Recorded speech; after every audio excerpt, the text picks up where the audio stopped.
Hi friends, welcome back to Rani's kitchen. నేను మీ రాణి. Friends, ఈరోజు recipe rice అండి. కూర ఏం వండాలో తోచినప్పుడు అప్పటికప్పుడే 10 నిమిషాల్లో ఈ రైస్ అనేది ప్రిపేర్ చేసుకోవచ్చు.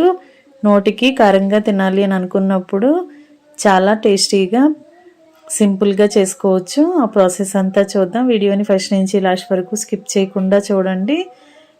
ముందుగా మిక్సీ జార్ తీసుకుని దానిలోకి ఒక అరకప్పు వరకు పల్లీలను వేసుకోండి. పల్లీలను బాగా డ్రై రోస్ట్ చేసుకుని పై స్కిన్ అంతా ఓపెన్ చేసి వేసుకోండి.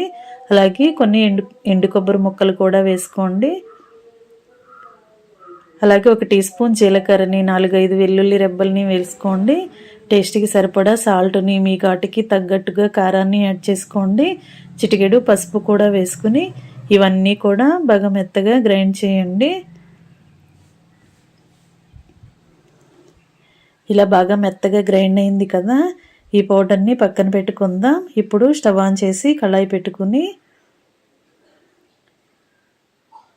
2 గరిటెల ఆయిల్ పోసుకోండి. ఆయిల్ కాగిన తర్వాత పోపు దినుసులు వేద్దాం. పచ్చిశనగపప్పు, మినప్పప్పు, ఆవాలు, జీలకర్ర వేసుకోండి.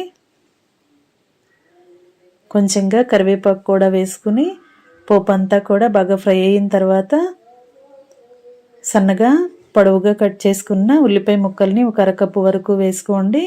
సన్నగా కట్ చేసుకున్న పచ్చిమిర్చి ముక్కల్ని 2-3 టేబుల్ స్పూన్లు వేసుకుని పోపుతో పాటు ఉల్లిపాయని, పచ్చిమిర్చిని కూడా బాగా మగ్గించండి. మరి ఎక్కువగా గోల్డెన్ బ్రౌన్ కలర్ రావాల్సిన పని లేదండి, కొంచెంగా మగ్గితే సరిపోతాయి. ఇప్పుడు మనం ముందుగా గ్రైండ్ చేసి పెట్టుకున్న పల్లీల పౌడర్ని మొత్తం అంతా కూడా ఆయిల్లో వేసుకుని 2 నిమిషాల పాటు బాగా ఫ్రై చేయండి.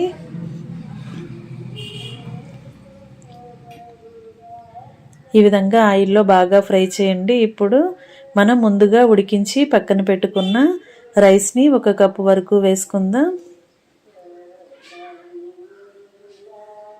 మిగిలిన అన్నంతో కూడా చేసుకోవచ్చు, లేదంటే వేడివేడిగా అప్పటికప్పుడు ఉడికించుకున్న అన్నంతో కూడా మనం ఈ రెసిపీ అనేది చేసుకోవచ్చండి. చాలా స్పైసీగా టేస్టీగా ఉంటుంది. 10 నిమిషాల్లో చేసుకోవచ్చు.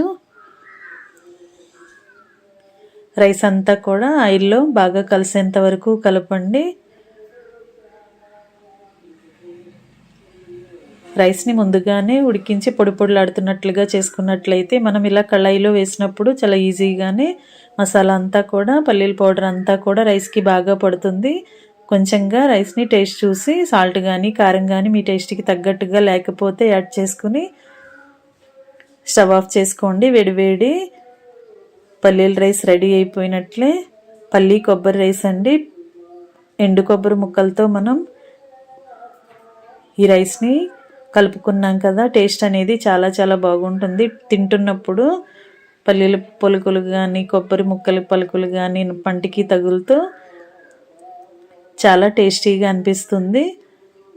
రెసిపీ నచ్చినట్లయితే మీరు కూడా కుక్ చేసి సర్వ్ చేసుకోండి. వీడియో నచ్చితే లైక్ చేయండి. ఛానల్ని సబ్స్క్రైబ్ చేసుకుని పక్కనే ఉన్న బెల్ బటన్ క్లిక్ చేయటం మాత్రం మర్చిపోకండి. నేను పెట్టబోయే రెసిపీస్ అన్నీ డైలీ మీ ఫోన్కి నోటిఫికేషన్కి వస్తే ఓపెన్ చేసి చూడండి. మరొక రెసిపీతో మళ్ళీ కలుద్దాం. Thanks for watching.